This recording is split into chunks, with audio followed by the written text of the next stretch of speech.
Bonsoir Sophie Beaulieu, merci d'être là ce soir pour notre festival de court-métrage français à Los Angeles. Vous êtes là pour nous parler du film Salem. Mais avant de parler du film, est-ce que vous pouvez nous dire quelques mots sur vous, votre formation, Alors, votre expérience? ouais, déjà, j'ai fait une partie de ma scolarité dans un lycée français aux États-Unis, à New York. Ensuite, j'ai fait Hippocagne et Normal Sup en anglais. Ensuite, j'étais prof de linguistique et prof d'anglais. Et ensuite, j'ai tout quitté pour monter un duo comique qu'on pourrait qualifier de trash féministe, drôle, hein, plutôt, enfin, dans un truc humoristique. Et ensuite, par un grand hasard et peut-être par une sorte de nécessité, j'ai fait un premier court-métrage autoproduit avec rien du tout, puis un deuxième, puis un troisième, avec toujours des super équipes bénévoles et engagées. Et puis ensuite, j'ai fait un premier court-métrage produit par Martin Berléand qui s'appelle Je n'ai pas tué Jesse James, qui était inspiré du premier long-métrage de Samuel Fuller, qui s'appelait J'ai tué Jesse James. Et là, c'était une transposition du mythe Jesse James Popford, qui est un mythe très connu aux États-Unis, plus qu'en France, que j'ai transposé dans le nord de la France. Voilà. Et ensuite, j'ai fait ce court-métrage-là il y a 1 an et demi. On a tourné avec France 2 et toujours produit par Martin Berléand, qui s'appelle Salem. Voilà. Je suis là devant vous aujourd'hui. Génial. Et donc, d'où vient l'inspiration? Comment est venue l'idée, la genèse du film? Ouais, alors l'idée, c'est que moi, j'ai la chance de fréquenter plein de milieux sociaux différents. Et ce qu'on appelle la bourgeoisie ou la haute bourgeoisie, c'est un milieu que je connais bien. Et j'étais un jour, un week-end familial, dans une famille qui est un peu la mienne, mais pas tout à fait, mais que j'aime beaucoup.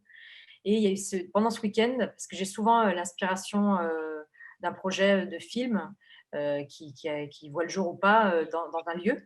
Et là, j'étais dans cette magnifique maison où il y avait tout le monde avait des sortes de névroses ou de comportements, de problèmes de communication. Et j'ai trouvé que c'était inspirant. Et c'est comme ça que j'ai eu l'idée de faire ce film, avec quelque chose qui serait l'ordre de la dénonciation ou, oui, une forme d'humour à l'endroit de ces codes, ces comportements, ce langage que cette famille et que ces familles et que ce milieu peut avoir. Et donc, j'ai eu l'idée de faire un court-métrage à partir de ça, à ce moment-là. Donc, la haute bourgeoisie française, c'est une caricature ou c'est une réalité? Alors, beh, c'est une réalité, en fait. C'est une réalité, il y a plein de subtilités, c'est un milieu, complexe, mais qui occupe des positions quand même, dans la société assez dominantes.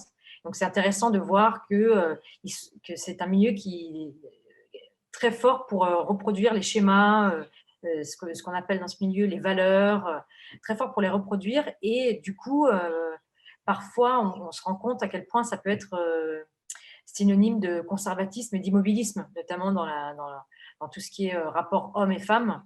Les choses bougent, quand même difficilement. C'est pas toujours un milieu très progressiste, disons.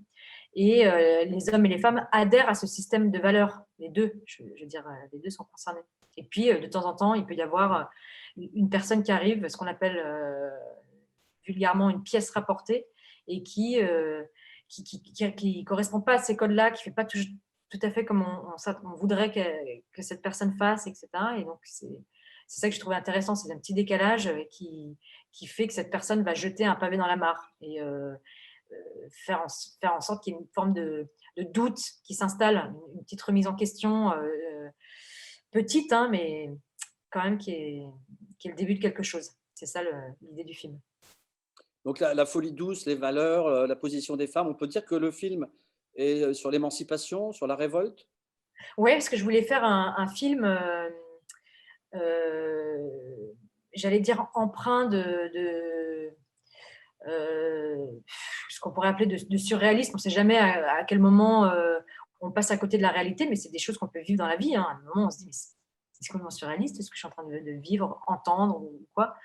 Et je voulais faire un film jubilatoire, qui soit engagé quand même, politique, mais jubilatoire. Je voulais que cette espèce de revanche de ces deux nouvelles complices se fasse presque spontanément, comme si c'était spontané ce qui leur arrive. Elles se mettent ensemble tout d'un coup par une espèce de force, on pourrait appeler une force de sorcière, et elles se mettent à faire des choses comme ça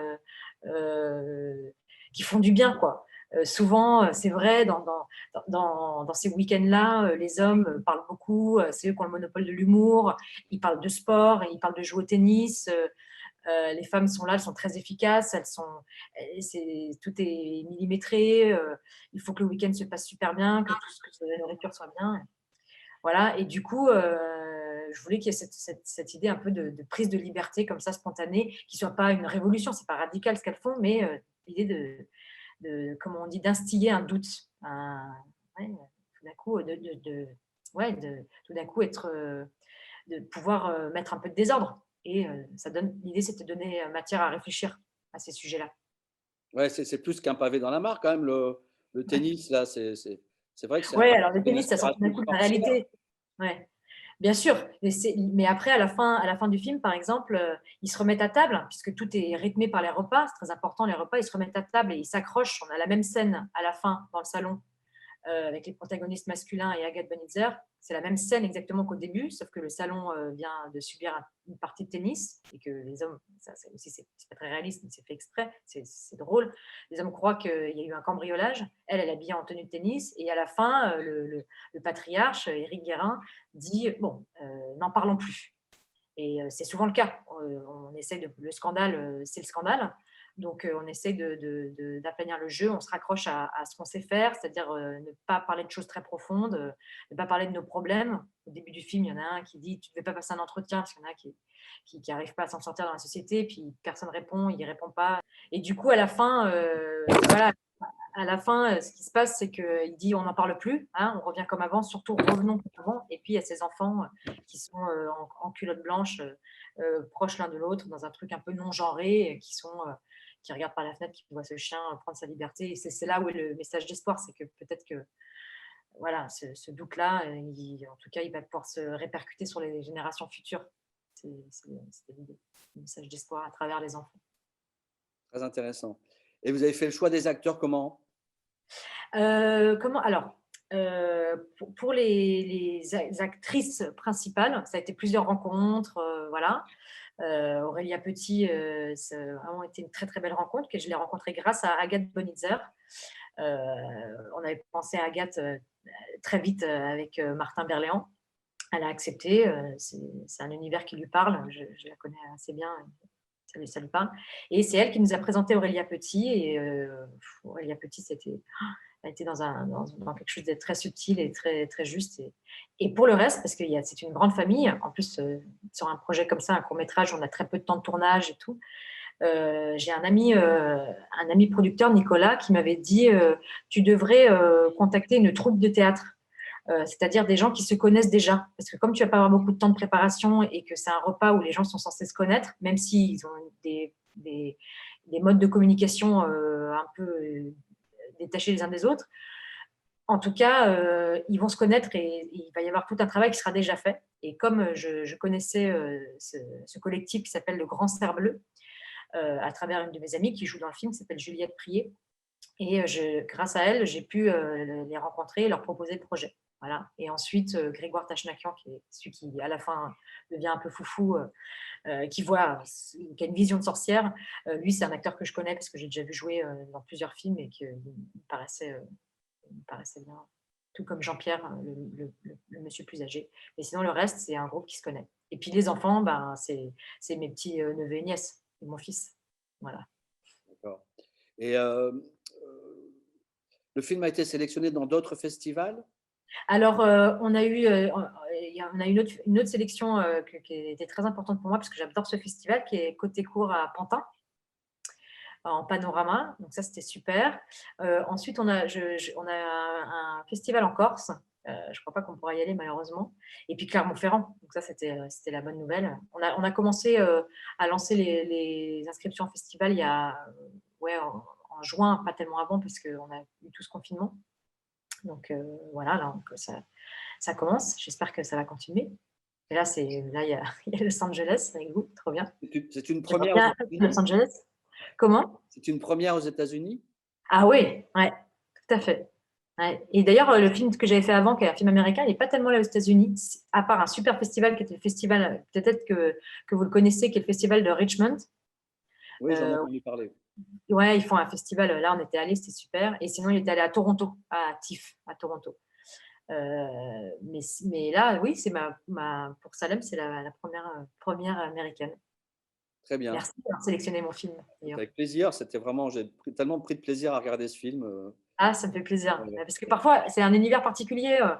Je vois bien parce que parfois, les gens pensent que c'est très. Il y a un truc un peu caricatural, qui est pas loin du surjeu. Mais bon, moi, c'est un truc que j'aime bien, qu'il y ait des gens et des mimiques et des phrases un peu comme ça, un peu écrites quand même. Mais j'y tiens, c'est particulier. Et quand les gens adhèrent ou comprennent, ou ça leur parle, enfin, comme on dit, ils l'ont, quoi. Ça me fait très plaisir. Donc, Très bien. Et si tu devais faire la promotion du film sans dévoiler le contenu, si on devait par exemple utiliser cette bande pour faire la promotion du film, quel serait ton pitch? euh, sans dévoiler du tout le contenu du film, hein. Ouais, Je dirais, il faudrait que je fasse ça, c'est ça que vous dites, hein. ouais. Je crois que je crois que je dirais que c'est l'histoire d'une rencontre entre deux femmes qui vont passer d'un week-end familial traditionnel à un moment jubilatoire de libération, euh, sur une belle musique de Barbara Carlotti, reprise d'une chanson d'Anne Sylvestre. Je crois que je dirais ça. Et Très je crois bien. que peut-être que je rajouterais que, parce on parle beaucoup des sorcières. Les sorcières, on les définit, on comprend, notamment grâce à Mona Chollet, mais aussi grâce à d'autres, que les sorcières ont compté dans l'histoire, en fait. Et du coup, il y a beaucoup de femmes qui lisent ces livres-là et qui prennent conscience d'une forme de pouvoir avec un côté un peu métaphorique à la sorcière. Et j'ai une de mes amies qui s'appelle Jeanne Alechinsky, qui joue aussi dans le film, qui un jour m'a dit mais en fait tu réponds pas tellement à la question, toi dans ton film tu réponds pas tellement à la question qui sont les sorcières, parce que c'est peut-être nous toutes, on pourrait avoir un potentiel de sorcière dans une définition bienveillante, et tu réponds à la question où sont-elles. Et en effet, les sorcières, elles peuvent être dans une famille comme ça, elles peuvent arriver tout d'un coup, se révéler, voilà. Je dirais peut-être ça.